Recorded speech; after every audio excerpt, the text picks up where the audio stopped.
In July of this year, the G7 countries agreed on a declaration of support for Ukraine in the security sphere. Now, the Ukrainian side is conducting individual negotiations with partner countries on long-term commitments on their part in the matter of ensuring security for Ukraine. The first round of negotiations started with France.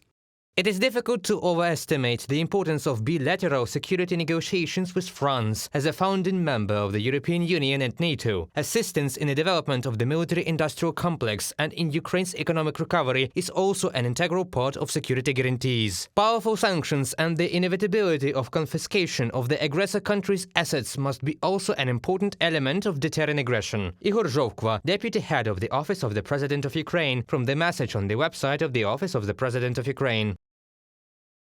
Containing Russian aggression and preventing re-escalation is one of the key points presented by the peace formula by the President of Ukraine. Within the framework of Point 9, Ukraine has prepared the Kyiv Security Compact project and has already proposed it to its partners. The agreement will consist of a general document on strategic partnership signed by the guarantor states and Ukraine. Different countries from all parts of the world are welcome to join it.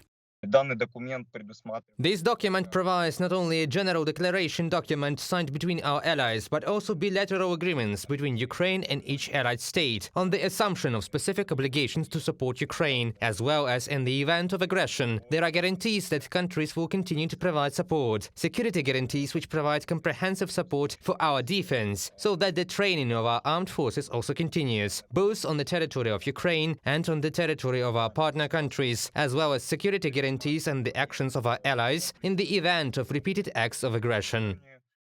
The best security guarantee for Ukraine is its ability to defend itself from an aggressor in accordance with Article 51 of the UN Charter. To do this, Ukraine needs resources to maintain armed forces capable of resisting the army and other paramilitary forces of the Russian Federation. In the event of an attempt to re-escalate, the guarantor countries will have to meet to conduct collective consultations within 24 hours, make a decision and activate extended warranties.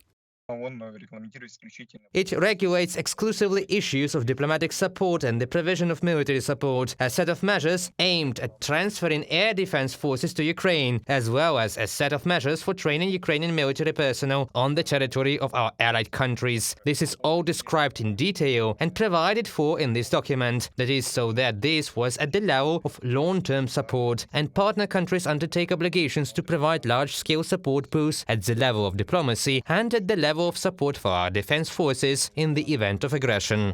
On October the 28th and the 29th, Malta will host the third peace summit on the Ukrainian peace formula at the advisory level with the so-called Global South. Malta supports the Ukrainian cause by taking a principled position at various multilateral fora and also by providing humanitarian aid and assistance. Next week, hosting of the Peace Formula talks in Malta is the most concrete support that a country like Malta can provide for keeping the Ukrainian cause high on the international agenda. Ian Borg, Minister for Foreign Affairs of Malta, from a message on the website of the Government of Malta.